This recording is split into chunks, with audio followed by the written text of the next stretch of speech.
Hello everyone and welcome! Today we are going to discuss the red items in Risk of Rain 2. These items are some of the hardest to get in the entire game, but can also single-handedly turn a run around, so this should be a fun list. Plus, because these items are so strong, and to do something a little fun, I'll point out what I think is the strongest item in Risk of Rain 2 when I get to it. Really quickly before we begin, I would just like to remind everybody that liking and subscribing are both greatly appreciated. They tell me that you like my content, and they tell YouTube that they should show my content to more people. But without further ado, let's jump into the video. We're gonna start off this list with the 57 leaf clover, an absolute banger of an item to start the list off with. The clover is kind of insane. It really just amps up all of the items that you've picked up throughout your run. It increases the chance of so many good items to proc, including ATGs, ukuleles, lensmakers glasses, tri-tip daggers,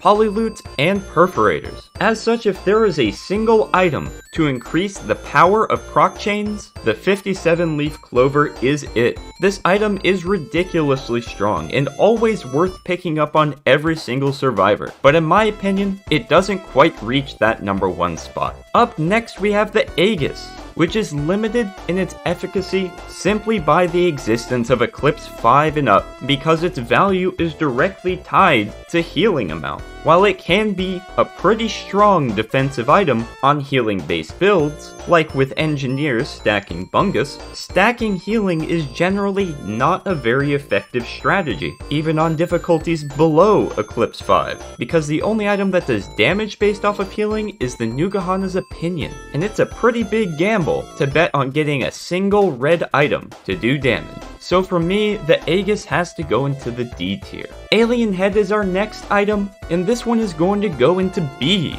The real issue with the Alien Head and why I can't place it higher is because there are survivors that barely benefit from this item at all. Survivors like Commando and Multi see almost no benefit from this item. But on more cooldown based survivors, like Artificer or even Heretic, this item's incredible. But because of that inconsistency, for me, it's going to have to sit in the middle of the pack. Next is Ben's Raincoat, which, while being a far cry from how powerful it was when it was first introduced, I think is still very good. One of the most dangerous parts of any run are dangerous debuffs, like from Malachite, Void Touched, or overloading enemies. Void Touched enemies in particular have the chance to one-shot you when combining the hit that procs the debuff and then the collapse proc itself. The Raincoat is an insurance card against these effects, so it's going to go at the bottom of S tier for its ubiquitous utility. The Bottled Chaos is our next item, and this one's going to have to go into the C tier. The reason it's rated so low here is because the effect is just very inconsistent. Sometimes you get a free disposable missile launcher proc,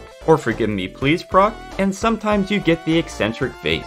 Those are absolute worlds of value apart. And worst of all, sometimes you get the volcanic egg proc, which can make it very hard to dodge enemy attacks. And if you have enough move speed items, will actually slow you down. Overall, I'd say picking up 1 or 2 Bottled Chaos is not too much of a risk. Sometimes you just get an extra equipment proc that's useful. But I'm also never excited to see this item. Brainstocks is up next on the list, and this one is also going to go into C tier. The value of this item varies wildly. It can be a lot of fun to play Mercenary, have Brainstocks proc, and then have infinite invincibility, or to play Captain and to cover the entire map with nukes. But some characters just don't benefit at all. Railgunner and Commando get very little value, if any, out of the Brainstocks. And on top of that, it's almost useless against Mithrix and the Voidling, where you're almost never going to see an elite enemy to proc it, and that's why it has to stay in the C tier. Brilliant Behemoth, on the other hand, is going into the S tier. This item is literally just extra damage on hit. There is no downside, and on top of that, as a mercenary main myself, it has extra value in my heart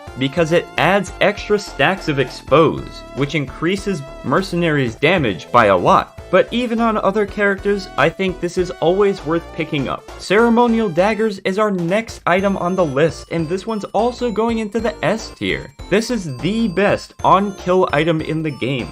It turns FMP builds into absolute powerhouses, and getting even one of them can trivialize going through stages. Killing a couple wisps can give you enough daggers to take down even beefy foes, especially if you have some items on top of it. And while much like Brainstocks it is not useful against Mithrix and the Voidling, it is so strong on stages that I think it earns its S tier rating. Defensive microbots I almost didn't put on this list, because you can't get it unless you start the game as captain. But I decided to anyway, and it's going to go into the A tier. This is a very strong defensive item. It blocks certain projectiles, and certain attacks that you wouldn't think are projectiles, like the allied warship unit ground explosion. And on top of all of that defensive utility, it confers that utility again to all of the drones that you pick up while you have this item. This makes all of your drones last much longer, which means more healing, more damage,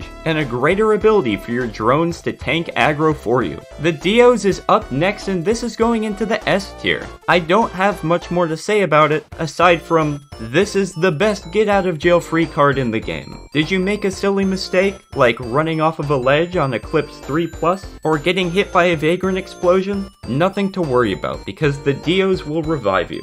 Definitely worth picking up on all survivors in every run. The Frost Relic, on the other hand, is nowhere near as good. A mercenary, loader, or even acrid, this can put out some pretty good damage. Plus it has its own proc coefficient and a pretty hefty slow. The issue, of course, like many items, is that it requires a kill to activate, which means it's not useful against the final bosses. And on top of that, all of the range survivors will likely be too far away for this item to have any effect on enemies. The one exception I will make is that Frost Relic interacts very well with FMP. Having continual kill procs means you can keep this cloud of ice around you almost permanently, which especially for Mercenary, because with Eviscerate he spends so much time next to enemies, this can lead to a lot of extra damage. So keep that in mind when you're going through your runs. Head Stompers is our next item on the list, and this is going straight into the S tier. This item can help with pillar skips, it negates all fall damage, and it has the potential to be the strongest single AoE hit in the entire game. The only real bad part about this item is that it stacks pretty poorly, but luckily even with one stack, this item can clear entire teleporter events, and depending on the build, even one-shot Mithrix. On survivors like Artificer with Ionic Surge, Mercenary with all of his dashes, or anyone else that can get up into the air pretty easily, Head Stompers can be their only damage item, and complete runs with it. That is wildly powerful, well deserving of its spot in S tier. The Happiest Mask, on the other hand, is going into the D tier. This item is pretty garbage. It has a very low chance of proccing, and the ally spawn doesn't last for that long. And that's on top of the fact that some of the allies can hurt you anyway. Getting a Ghost Dunestrider or Grandparent and not realizing it can lead to death for the player when they activate their Big Suck or Solar Flare respectively. This item is definitely one of the worst red items in the entire game. Hardlight Afterburner is going into the B tier. Functionally, this is very similar to the Alien Head, but only for the utility skill and much more powerful. The Hardlight Afterburner can allow survivors like Mercenary and Huntress to skip pillars, allow Captain to bomb the map, and give Loader near 0-second cooldowns on her main damage ability. But on other survivors, it's much less helpful. Commando, Multi, and Bandit all get very little benefit. So much like the Alien Head, it has to go into the B tier for its limited utility across the survivors. Desk Plant is next on the list, and this is also going to go into the D tier. While on healing builds, the Desk Plant can be quite good, at least while on stages, it does not have very much use against Voidling or Mithrix. And even as far as healing items go, it's a little awkward to use. Having to run through a very small circle to pick up healing for your nukahanas or to regen your health is pretty inconvenient. And while the healing itself is pretty strong, I would much rather have any other red item and get my healing elsewhere. Laser Scope is next on our list, and this one's going into the S tier. Critical strikes are incredibly powerful as a source of damage for survivors. Every survivor likes having critical chance. And on Railgunner and Bandit, where crits can be guaranteed, this item is even stronger. The only downside to this item is that its value is directly proportional to how many crits you can get off. If you pick up this item and only have a Harvester's Scythe, you only have a 6% chance to get value out of this item. If you've stacked a couple glasses though, suddenly this is much more powerful. And that's why it is only going to the bottom of S tier. The Nukahana's Opinion is an interesting item because this is the only way to turn healing into damage, aside from leveraging self-damage. It can be quite powerful with the healing build, even on Eclipse 5 and up where healing is halved. But the real issue with this item for me is that if you're running a healing build, and you take Nukahana's Opinion to Mithrix, then he can easily nuke you down with this item. The projectiles go through walls, which is great for you, but also great for Mithrix. Fighting him as any melee survivor once he takes this item is basically a death wish. And for that, this has to go into the D tier. The ICBM on the other hand is going into the A tier. This is a little unique because for the most part, I don't rate highly items that only function in conjunction with other items. But I think the ICBM is so powerful that it earns its spot in A tier. This item triples the damage output of Plasma Shrimps and ATGs, which are some of the best damage items to get in the entire game. It also has synergy with Disposable Missile Launcher and the Engineer's Harpoons, which gives it even more item combinations. So while it may not be worth picking up 100% of the time, just because you might not have missile items, I think the majority of the time there are enough missile interactions that you'll probably have at least one, and ICBM will give you value. Rejuve is our next item, and this is going to go into the D tier with the other healing items. Once again, on Eclipse 5 and up, healing is halved, and while having one or more Rejuve can mitigate that healing reduction, the value of healing by itself is not incredible either. I would say unless you are running a healing build that focuses on doing damage with nukahanas, I would rather have any red item that's above the D tier instead of this one. The Resonance Disc is going into the B tier, not because it doesn't do damage, and not because it doesn't stack well. In those two areas it's quite good, but because its activation condition is a little weird. Once again, you are probably not going to get this to proc during the Mithrix or Voidling fights, and even when going through stages, because there's a time limit on the enemies that you kill to activate this item, more often than not it just won't proc. With an FMP build, however, the Resonance Disc does get some consistency, and it can be very exciting to get in those situations. For the most part though, I think it's going to sit in the middle of the pack in B tier. In contrast, the Meat Hook is going into the S tier. This item is literally just a better ukulele. It has a similar proc chance, plus one that increases with stacks, can hit more enemies, plus increases with stacks, from a larger distance, does more damage per hit, and each hit has a higher proc coefficient. Easily one of the best crowd control items in the entire game, and definitely an item to get excited about whenever you see it on your runs. Every survivor can use it, and every survivor benefits from it. Shattering Justice is also going into the S tier, for the simple cost, which almost every survivor can do, of hitting an enemy 5 times, you get a 40% damage increase for every subsequent hit. Plus that 40% damage increase itself counts as a debuff for Deathmark, which is an extra 50%. Shattering Justice is a very easy way to amp damage output for almost every survivor. There are some exceptions, however. Railgunner and especially Loader struggle to proc this item without the use of equipment or other items.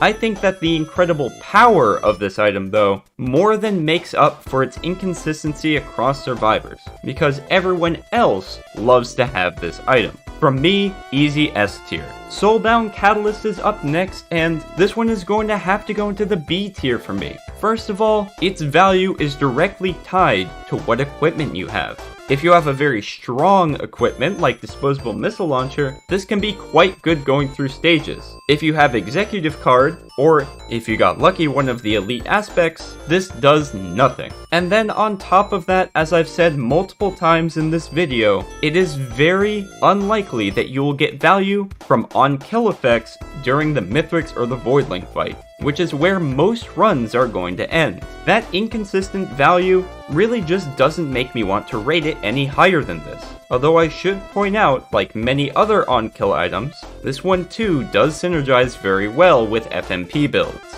Spare drone parts is our next item, and this is the one that I would say is the best item in Risk of Rain 2. Getting only one spare drone parts and then just picking up drones during your run can easily win you the entire game without having to attack a single enemy. After the patch that made Mithrix not get spare drone parts, there is no reason to ever not pick this up. It is wildly strong. And on top of being able to solo the entire game for you, every single survivor can use this item because it works completely independently to their kit. And not only does it work independently to their kit, but it also works independently to any other item you've picked up. Meaning not only is this one of the most powerful items in the game, but it's also one of the most consistent because you can always find drones, and even if your drones die, you can always pick them back up again. For my money, this is the best item in the entire game. Not far away on the list though is the Symbiotic Scorpion,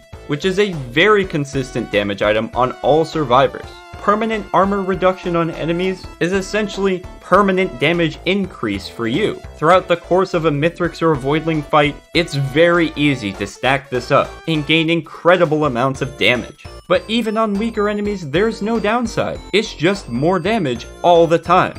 Definitely worth picking up on every survivor and well deserved in the top of S tier. Unstable Tesla Coil is next, and this one's going into the A tier. This item is very strong, and while not every survivor can utilize it as efficiently as others, it does so much damage and has so much crowd control that it's worth considering even on survivors who wouldn't normally stand next to enemies. The only reason that the Tesla Coil doesn't reach S tier for me is because Mithrix can take advantage of that Tesla Coil as well when he takes it. Mithrix with Tesla Coil is wildly dangerous and very difficult for melee survivors to beat. So while I want to say this item is always worth picking up, the threat of Mithrix taking it is always in the back of my mind, and means that sometimes I don't. And last, and probably least, is Waco vultures. This item is pretty bad, and I almost want to put it in scrapper tier, except that some of the elite effects are actually pretty good.